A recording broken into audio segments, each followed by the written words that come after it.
History often teaches us dates, laws, and famous names, but it rarely teaches us what was done to real human bodies when power went unchecked. This story begins in that silence. Imagine everyday objects you recognize instantly: a book resting on a desk, a leather glove pulled tight around a hand, a saddle worn smooth by years of use. Ordinary items. Sevicenti. Familiar textures. Sources. Now imagine learning that some of these objects were once made not from animals, but from human beings who had been denied their freedom, their identity, and even dignity after death. This is not folklore. It is not exaggeration. It is a hidden chapter of history that reveals how deeply the system of slavery stripped humanity from the people trapped inside it. When enslaved individuals were viewed as property in life, some were treated the same way after death, reduced to raw material, curiosities, or symbols of control. The transformation of human skin into leather goods did not happen in isolation. It emerged from a mindset that normalized cruelty and rewarded indifference. This video does not aim to shock for the sake of shock. It aims to uncover truth carefully, responsibly, and with respect for those whose voices were never heard.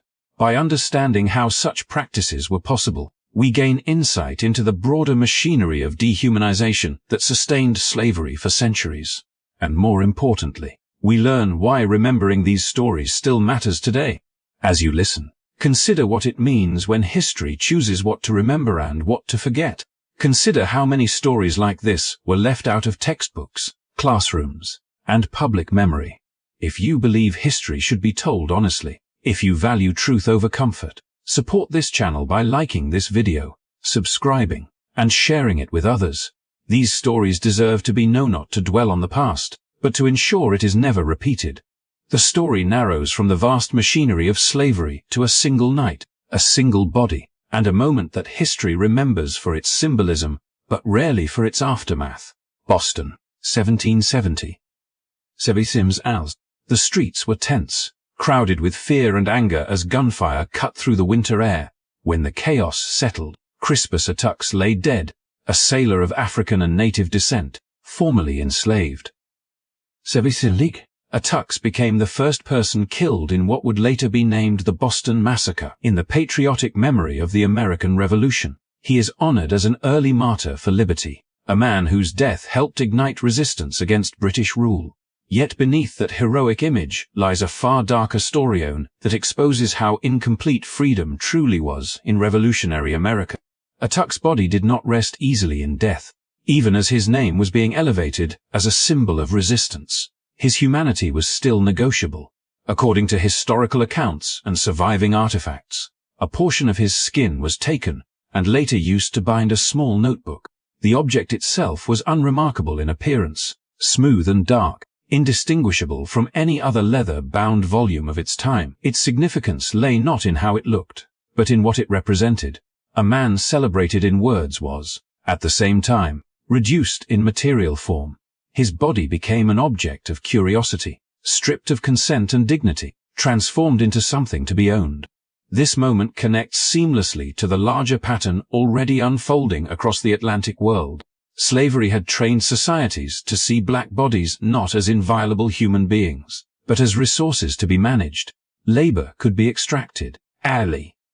Families separated, pain inflicted, and when life ended, even death did not guarantee release. Attucks' story reveals that this logic did not stop at plantations or slave ships. It reached into cities that prided themselves on ideals of liberty and justice. The contradiction was stark. Calls for freedom echoed loudly, while the most basic respect for human remains was denied. What makes this episode especially unsettling is how quietly it existed alongside celebrated history. There was no public outcry recorded at the time over the handling of Attucks' body, no widespread moral reckoning. The act was treated as an oddity, perhaps even a novelty, rather than a violation.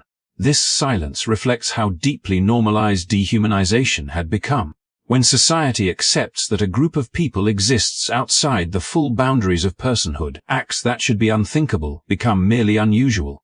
The notebook allegedly bound with Attucks' skin would eventually cross the Atlantic and end up preserved in a collection far from the place where his life ended. Behind glass, It stands today as a quiet witness, not just to one man's death, but to the uncomfortable truth that the American struggle for independence coexisted with practices that denied independence, bodily autonomy, felicity, and dignity to others. Atuk's legacy, often framed as inspirational, also carries this unresolved tension. He symbolizes both resistance and the limits of that resistance in a society still entangled in racial hierarchy. By returning to this moment, the story regains its human center. Crispus Attucks was not only a figure in a painting or a name in a textbook, he was a man whose body became a battleground even after life ended. His story sets the tone for everything that follows, revealing how the use of enslaved people's skin for leather was not an aberration, but an extension of a worldview already in place. To understand this beginning is to understand how easily ideals can coexist with cruelty and how history often remembers the ideals while quietly discarding the cost paid by real human lives. What happened to Crispus Attucks did not emerge from madness or individual cruelty alone. It grew from a system that had been refining its logic for centuries. Slavery did not merely exploit labor, it reshaped how people were seen, named, and valued. Once Africans were defined as property, every boundary that normally protected a human being began to erode, quietly at first, then completely. So, ownership did not end at exhaustion, punishment, or death. In the cold arithmetic of slavery, the body itself retained value even after life was gone. From the earliest days of the transatlantic slave trade, human beings were priced, insured, traded, and recorded alongside animals and cargo. Men, women, and children were listed in ledgers with weights, ages, and estimated productivity. This accounting mindset was not incidental. It trained enslavers to think of black bodies as assets. When something is treated as property, the question is never whether it should be used, only how much can be extracted from it. Labor was the most obvious answer, but it was not the last. On plantations, control over enslaved people extended into every aspect of existence. Their time, movement, relationships, and futures were dictated by others. Violence was routine, not exceptional, and the body became a site of constant enforcement. In such an environment, the line between discipline and destruction blurred. When death occurred through punishment, disease, overwork, or despair, it was often met not with reflection, but with calculation. The loss was measured not in human terms, but in financial ones. And once that calculation began, the body itself became part of the balance sheet. The idea of using human skin as leather followed this same logic to its most disturbing conclusion. If an enslaved person could be bought and sold in life, some reasoned, why should death interrupt utility? Skin, after all, was already understood as material. Tanneries processed hides daily, transforming flesh into durable goods. Applying the same methods to human skin required no new technology, only the removal of moral restraint. That restraint had already been weakened by generations of dehumanization. Curiosity played its role as well. Among elites, collectors, and professionals, especially those who believed themselves insulated by status or education, novelty carried its own value. Objects made from human remains became conversation pieces, symbols of access and power, proof that their owners could cross boundaries others would not. For some, possessing such items was an assertion of dominance, a reminder that even death did not place the enslaved beyond reach. For others, it was framed as scientific interest or historical preservation, language that softened the reality without changing it. This mindset did not exist only in isolated corners. It was reinforced by law, culture, and pseudoscience. Theories of racial hierarchy circulated widely, presenting Africans as inherently inferior, closer to animals than to Europeans. These ideas provided justification not only for forced labor, but for the treatment of black bodies as raw material. When a society accepts that some people are less than fully human, the use of their remains can be rationalized as practical, educational, or even tasteful. What makes this history especially unsettling is how seamlessly it fit into everyday life. The goods produced were not always hidden. Books sat on shelves, accessories were worn, tools were used. Many who encountered them may never have known their origin, but ignorance itself was a privilege built into the system. Those who benefited from slavery could afford not to ask uncomfortable questions. Those who could not ask were the ones whose bodies bore the cost. By understanding this logic, the narrative moves beyond shock and toward clarity. These practices were not anomalies committed by monsters detached from their time. They were the predictable outcome of a system that had already decided whose bodies mattered and whose did not. The use of enslaved Africans' skin for leather was not a departure from slavery's principles, but a confirmation of them. It reveals how far dehumanization can travel once it is allowed to take root, and why confronting this history is essential to understanding the true depth of slavery's violence.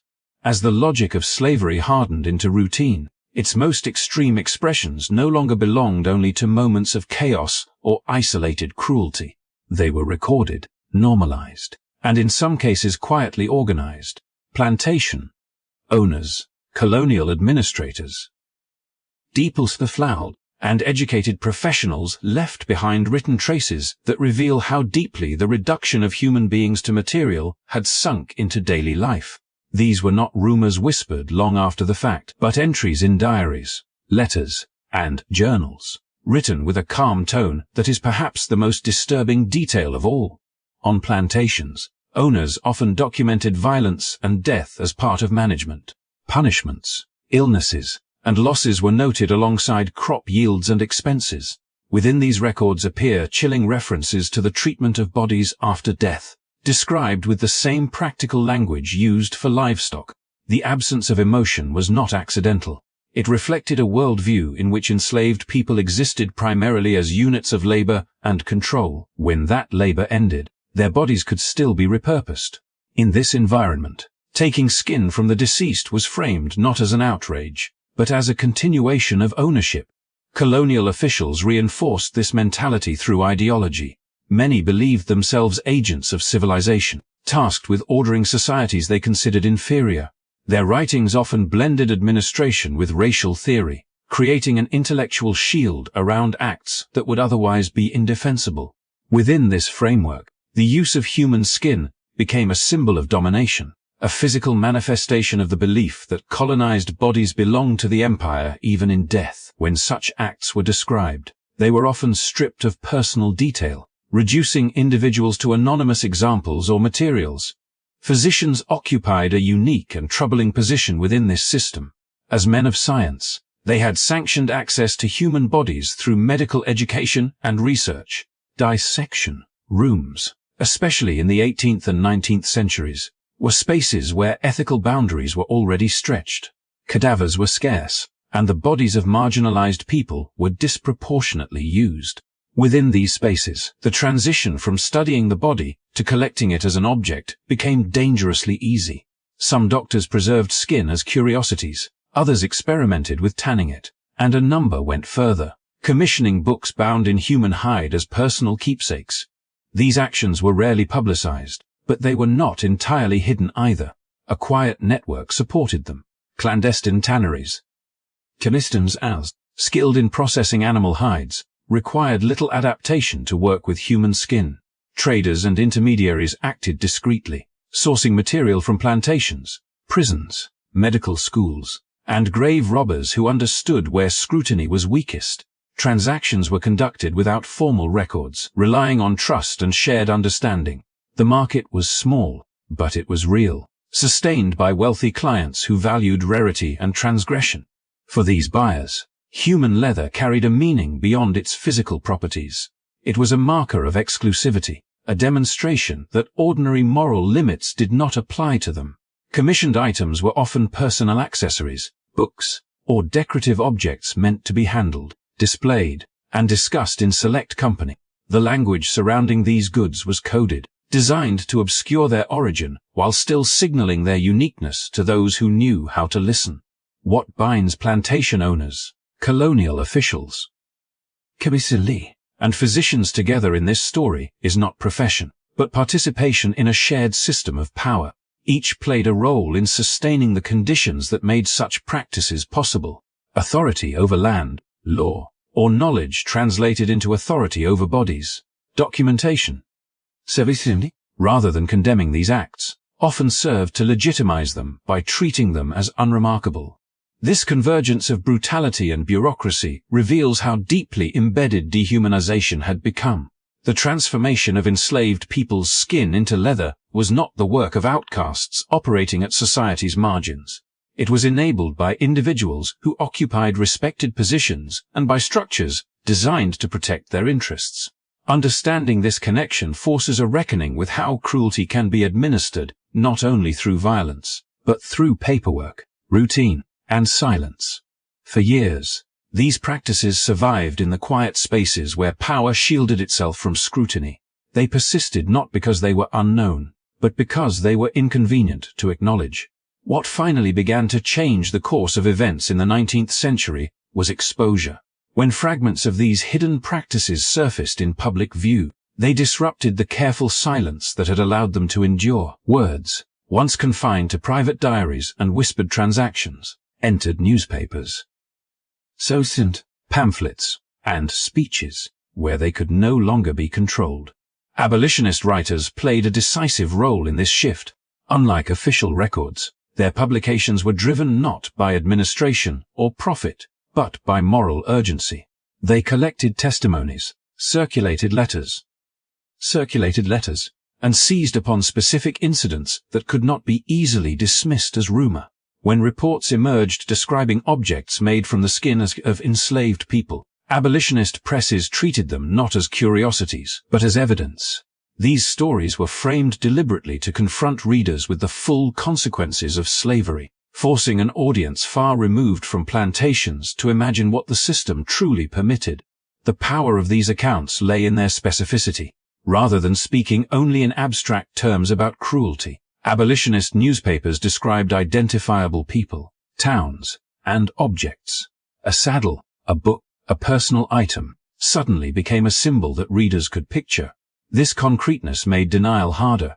Critics of abolition had long argued that reports of abuse were exaggerated or fabricated for political effect, but physical artifacts and multiple eyewitness accounts weakened those defenses. When travelers, reformers, and local observers confirmed what had been printed, the stories gained weight. Public reaction did not arrive all at once. Initial responses were often disbelief, followed by attempts to minimize the significance of the reports. Defenders of slavery argued that such incidents were rare, unrepresentative, félicité, or misunderstood. Some claimed they were deliberate falsehoods meant to inflame sentiment in the North. Yet the repetition of similar accounts from different regions made it increasingly difficult to sustain the claim that these were isolated anomalies. The pattern itself became the argument. As outrage spread, the conversation shifted from denial to damage control. Even among those who continued to defend slavery as an institution, there was growing discomfort with practices that threatened its public image. The transformation of human remains into goods crossed a line that many recognized as politically dangerous. It provided abolitionists with a powerful moral weapon, one that reframed slavery not merely as forced labor, but as a system capable of violating the most basic boundaries of human respect. This pressure began to produce consequences. While no single law was passed explicitly banning the use of human skin for leather, related restrictions tightened. Laws against grave robbing, corpse desecration, and unauthorized handling of bodies were enforced more rigorously, especially in urban centers where scrutiny was higher. Medical institutions, under increasing criticism, began to adopt rules emphasizing consent and oversight, even if unevenly applied. Social norms also shifted. What had once been treated as a private indulgence or secret trade became socially radioactive. Importantly, these changes were not driven solely by legal authority. They were shaped by reputation and fear of exposure. Plantation owners, traders, and professionals understood that public knowledge could bring consequences beyond formal punishment. Shame, scandal, and the threat of being named in print became powerful deterrents. Silence, once protective, became risky. The same written word that had preserved these acts in private records now threatened to reveal them to a wider audience. By the mid-19th century, the moral landscape had altered. Practices that had lingered in the shadows were increasingly condemned as beyond acceptable behavior. even within a society still deeply entangled in racial injustice. The shift was incomplete and uneven, but it marked a turning point. The exposure of these atrocities demonstrated the power of truth when it is documented, repeated, and shared. This chapter of the story shows that change did not come from sudden enlightenment, but from sustained confrontation. Abolitionist reporting forced society to look directly at what slavery allowed and encouraged. In doing so, it narrowed the space in which such practices could survive. The outrage that followed did not erase the past, but it began to draw boundaries where none had existed before, signaling that some acts, once tolerated in silence, would no longer remain hidden or unquestioned. As the story moves forward in time, it becomes clear that this history does not end with the abolition of slavery. The logic that allowed human beings to be reduced to material did not disappear. It resurfaced in new forms, under new regimes, wearing different justifications. In the 20th century, the world would confront this reality again during the horrors of Nazi concentration camps, where entire groups were declared subhuman and stripped of identity, rights, and dignity. There, as before, bodies were treated as usable objects rather than as the remains of individuals who had lived, hoped, and suffered. The parallels are unsettling, not because the contexts were identical, but because the underlying mindset was chillingly familiar. These later atrocities forced a global reckoning. After the war, the international community struggled to articulate boundaries that should never be crossed again. Concepts like crimes against humanity, informed consent, and human dignity were no longer abstract ideals but urgent necessities. They were shaped by memory, the recognition that when societies allow certain people to be viewed as less than fully human, the unthinkable becomes possible with alarming speed. The history of enslaved people whose bodies were exploited even after death fits squarely within this pattern, reminding us that such acts are not anomalies of one place or time. In the modern world, these lessons echo most strongly in debates around medicine, science, and technology. So, questions about who owns the human body, how biological materials may be used, and what consent truly means are deeply influenced by past abuses. Communities that were once exploited without permission have every reason to demand transparency and respect today. Ethical frameworks now emphasize autonomy, dignity, and accountability precisely because history demonstrated what happens in their absence. Progress did not come from goodwill alone, but from confronting uncomfortable truths. Remembering this history is not about assigning inherited guilt or reopening wounds for their own sake. It is about vigilance. Memory acts as a safeguard, a way of recognizing early warning signs when power, prejudice, and indifference begin to align. The transformation of human beings into objects, whether through slavery, genocide, or exploitation disguised as science, follows a recognizable path. It begins with language, with categories, with the quiet acceptance that some lives matter less than others. It ends in practices that shock us only in hindsight. This is why telling these stories matters. They restore humanity to those who were denied it and challenge us to examine our own assumptions about progress and morality. By tracing the line from slavery to later atrocities and into present-day ethical debates, the story insists that history is not distant. It lives in the structures we inherit and the choices we make. Thank you for listening and for bearing witness to this difficult chapter of the past. If you believe that honest history is essential to building a more just future, support this channel by liking the video and subscribing. By doing so, you help ensure that these stories continue to be told, remembered, and used as lessons so that dignity, consent, and humanity are never treated as optional again. Humanity are never treated as optional again.